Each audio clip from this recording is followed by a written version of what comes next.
অধিবাস ও বৃদ্ধির ব্লগ নিয়ে চলে আসলাম। কেমন আছেন আপনারা সবাই? আশা করছি অনেক অনেক ভালো আছেন। আমাদের হিন্দুদের বিয়েতে বিয়ের দিন ভোরবেলা কিছু নিয়মকানুন থাকে, আর সেই নিয়মকানুন করার জন্য তার আগেও অনেক নিয়মকানুন থাকে। হিন্দুদের বিয়েতে এত নিয়মকানুন যা নিজে বিয়ে না করলে টের পাওয়া যায় না। অন্যের বিয়ে দেখতে আনন্দ লাগে, মজা লাগে, কিন্তু এইবার যেহেতু নিজে বিয়ে করতেছি ওই আনন্দ পাচ্ছি না, এত নিয়মকানুন মেনটেন করা লাগছে। এখানে আর কি কাক ডাকার আগে আমাদের ভিতরে স্নান করে অধিবাসের নিয়মকানুন পালন করতে হবে। সেক্ষেত্রে আমাদের সেই 3টা-4টার দিকে এই নিয়মকানুন পালন হয়েছে। আর ওই দিনের আগের দিন তো হলুদ সন্ধ্যায় আমাদের শেষ হয়েছে 2টায়, জাস্ট 1 ঘন্টার মতো রেস্ট নিয়ে আবার এগুলো শুরু হয়েছে। আর আমার চোখে ঘুম, মনে হচ্ছে আমি ওইখানেই পড়ে যাব ঘুমের ঘোরে, কিন্তু ওই যে নিয়ম পালন করতে যেহেতু হবে, ঘুমাইলে তো আর হবে না। তারপরে এখানে সবাই মিলে আর কি যা যা নিয়মকানুন ছিল পালন করতেছিল। তারপরে আমি আবার স্নানও করছিলাম। স্নান করে দেন আর কি আমাদের যে অধিবাসের মেইন নিয়মকানুন ওগুলোও শুরু হবে। আর আমি এমনভাবে বইসা রয়েছি যে অবস্থা খারাপ। এদিকে কাকি আমাকে বরণ করে নিল। বরণ করার পর এখানে পা দিয়ে মুচি ভাঙতেছিলাম, 2 সাইডের 2টো মুচি ভেঙে আবার রেডি হয়েছি। স্নান করে রেডি হয়ে অধিবাসের যে শাড়িটা ছিল, এটা আমি বৃদ্ধির জন্য শাড়িটা নিয়েছিলাম, ওই শাড়িটাই পরে আর কি আমি বসে পড়েছি। এবং এখানে আমাকে কাকি তাগা পরিয়ে দিচ্ছিল, তারপর গলার মালা সেটা পরিয়ে দিয়েছিল। এখন আর কি ওই যে দই খই খায় বলে না, দই দিয়ে খই মুড়ি এগুলো দিয়ে ওগুলো খাওয়া দাওয়া চলবে। তার আগে এই যে শাখা পরিয়ে নিচ্ছে, শাখা পলা পরানোর নিয়ম আছে। আর আমার শাখা জোড়া আমার এত পছন্দ হয়েছে, খালি ভাবতেছিলাম যে এই শাখাটা আমার হাতে পড়লে কেমন লাগবে। আমিও খুব এক্সাইটেড ছিলাম।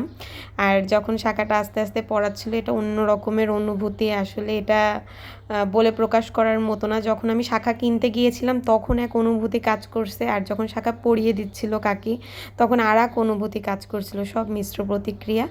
যাই হোক, শাখা পলা পরানোর পর কাকি আমাকে তিলক পরিয়ে দিচ্ছিল, চন্দন, তিলক চন্দন কি পরাইছে আমার মনে পড়তেছে না। তারপরে কাজল পরিয়ে দিচ্ছিল।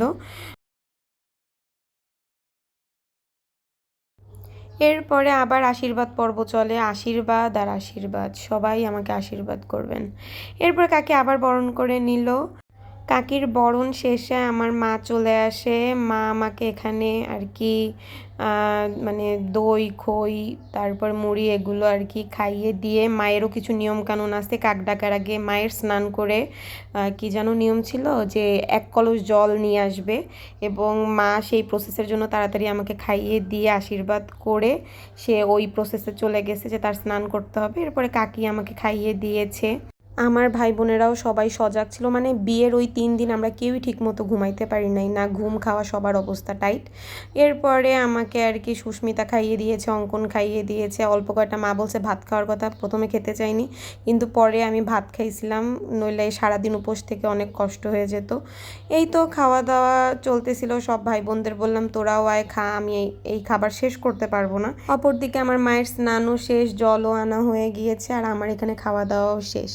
এরপর কিছু ফটো তুলে নিচ্ছিলাম, মুকুট পরে আমার ভাইয়েরা আমার ছবি তুলে দিচ্ছিল।